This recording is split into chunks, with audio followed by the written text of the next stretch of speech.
welcome back to my channel. It's Quinlan and today I'm filming a video that I've waited like 2 months to film. I've been wanting to film this for a while, but for some reason I just haven't gotten around to it. And that is my House of Earth and Blood review. Woohoo! So I've talked about this book so much because I actually read it twice, once in March and once in April, and so then I talked about them in both of my wrap-ups. Likely you guys won't be hearing about it again for hopefully a while because I'll probably wait to reread it again until the next book is coming out, which isn't for a while, I believe. Probably until like 2022, which is kind of insane. But anyways, the point is I'm just going to talk about it, get it all out here, including spoilers, although I will have a non-spoiler section at the beginning. And then you guys won't have to hear about it for a while unless I decide to reread it again. And even then, I'll try to keep it short and succinct because I have obviously a book review on it now. Woohoo! Where to begin? I guess we'll start with non-spoilers. So in terms of non-spoiler thoughts, there's not a lot I can say except I really enjoyed it.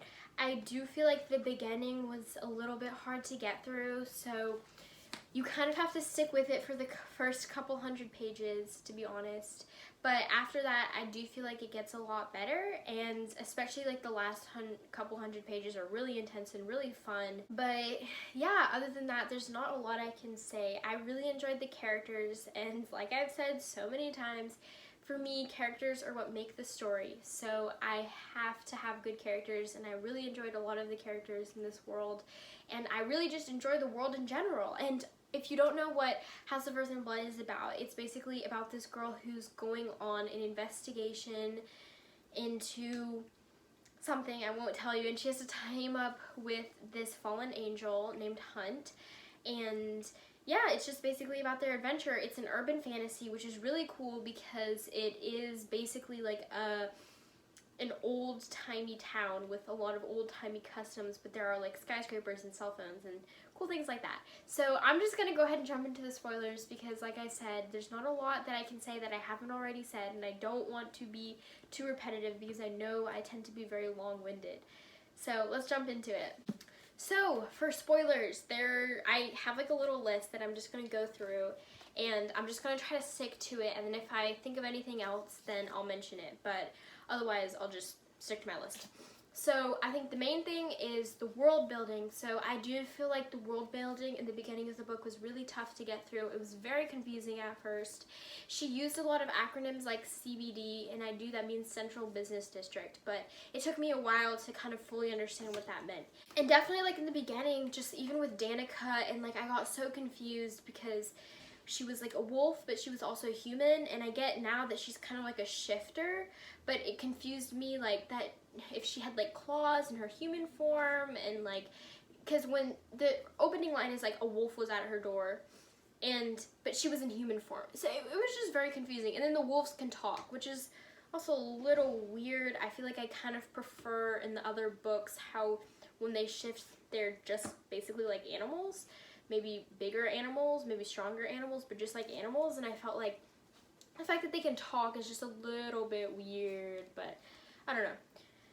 You do what you do. So the beginning was very confusing for me, but once I got through the first couple hundred pages, I found my pacing, and then I feel like I started to really get into it. I do feel like a lot of people remarked on kind of like the cursing because this is her first like official new adult kind of fantasy novel, even though the other ones definitely have like adult elements, and I guess they're not considered adults. I don't know. So even though they're not maybe considered adult, this one was, and so she included a lot of like F-bombs and stuff like that. And I feel like a lot of people commented on that and said how frustrated they were, and they were like, oh, like she's just making up for all the times that like Aelin couldn't say the F word and stuff like that. But I didn't feel too bothered by it. Maybe I've just been like desensitized by like the media and stuff to like a lot of cursing, and there's like cursing in music and stuff like that I'm just kind of used to it.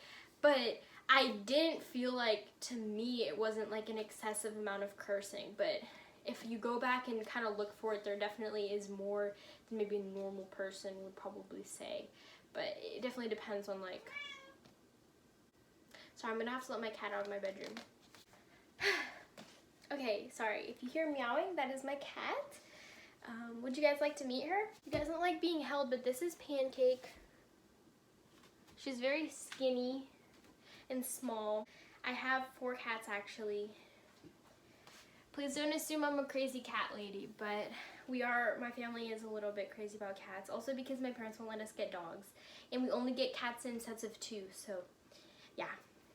Anyways, back to Sarah J Maas. So I didn't feel like the cursing was that bad in my opinion, but I know some people were really bothered by it. Then Bryce, I don't know, because I enjoyed her a lot while I was reading it, but like looking back on it and especially comparing it to her other series, which I don't know is if it's fair, because like I've had 7 books with Aelin and 4 books with Feyre and only 1 book with Bryce, but I do feel like I care a lot more about like Aelin especially, and even Feyre, than I do about Bryce.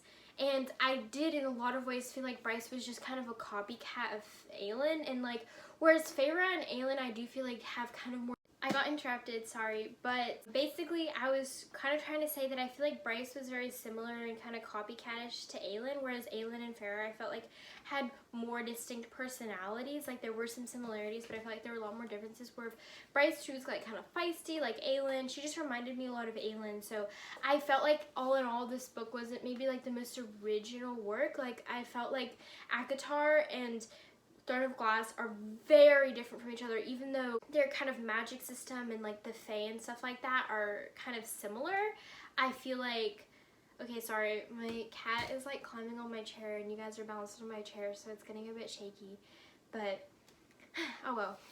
I felt like this book wasn't maybe as original. Like it almost felt like it was Rowan and Aelin, but like in an alternate universe. Like Sarah J Maas wrote like a canon AU of like Rowan and Aelin, because I felt like the characters were very similar, and like the enemies to lovers, I know that's like her favorite trope, but the enemies to lovers kind of arc, which I love, is very similar to Aelin's, and I just feel like even just like some of the mannerisms and stuff and the way they would talk just felt a lot like Rowan and Aelin, so it didn't feel super original. If I was being completely objective, I would probably have to give this book like 3.5 stars, but I personally really enjoyed it, so in my mind I would give it like 5 stars if I was being like personal enjoyment versus like general stuff. Oh, my cat. Sorry about that. My cat decided to push over my phone.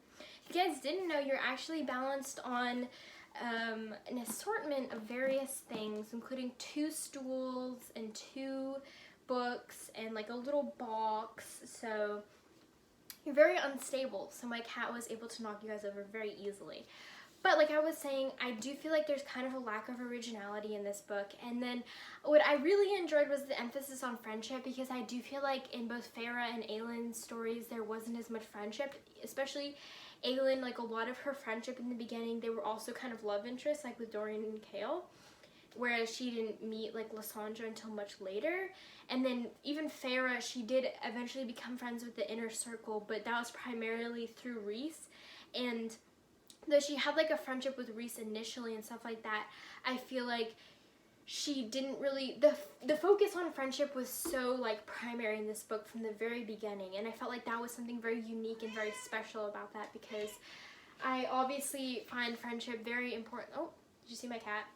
I obviously find friendship very important in my personal life, and definitely like romance is an important component, but I feel like you can have so many more friends, and so it's just like friendship is just such a big part of your life that it just made sense for her to write a book where friendship was one of the main kind of premises, if that makes sense. I really like the setting, like urban fantasy. I haven't read a lot of that, so I feel like that was very like interesting and intriguing. I was very sad. We're gonna have to talk about Lahaba, I think it's Lahaba, right? Fire sprite, and she was just such a precious character. She's got to be one of my favorites in the whole story.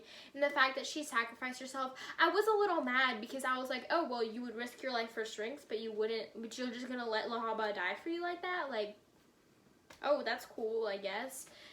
I mean, obviously I love Strynx, but like Lahaba's like kind of a person, like, you know what I mean? Like, it just, yeah. Anyways, So the ending was just so intense. Like the last maybe 200 pages or something like that were just insane. But I loved them so much. They were probably definitely my favorite part of the book. Although I have to admit the chemistry between Hunt and Bryce was low-key kind of fire. I do feel like in terms of Hunt's betrayal, Bryce forgave him like really quickly, and I don't feel like maybe she should have forgiven him so quickly. Like I feel like he has to do a little bit of groveling, but I guess in life and death situations you kind of tend to breeze over things like that. But yeah, those are kind of my overall thoughts, my more in-depth thoughts. I just feel like I've talked about this a lot, so I don't want to go overboard with all of this. But thank you guys so much for listening. I'll let you guys know if I have more thoughts later, because I feel like I've kind of distanced myself from the time that I actually first read this book, so I do feel like my emotions are a little bit more muted compared to when I first read the book, because when I read the book I was really into it. And now that I'm kind of looking back, I'm thinking maybe it wasn't as great as I originally thought, but I still just had a really great time with it. So thank you guys so much for watching, and I'll see you with another video hopefully soon.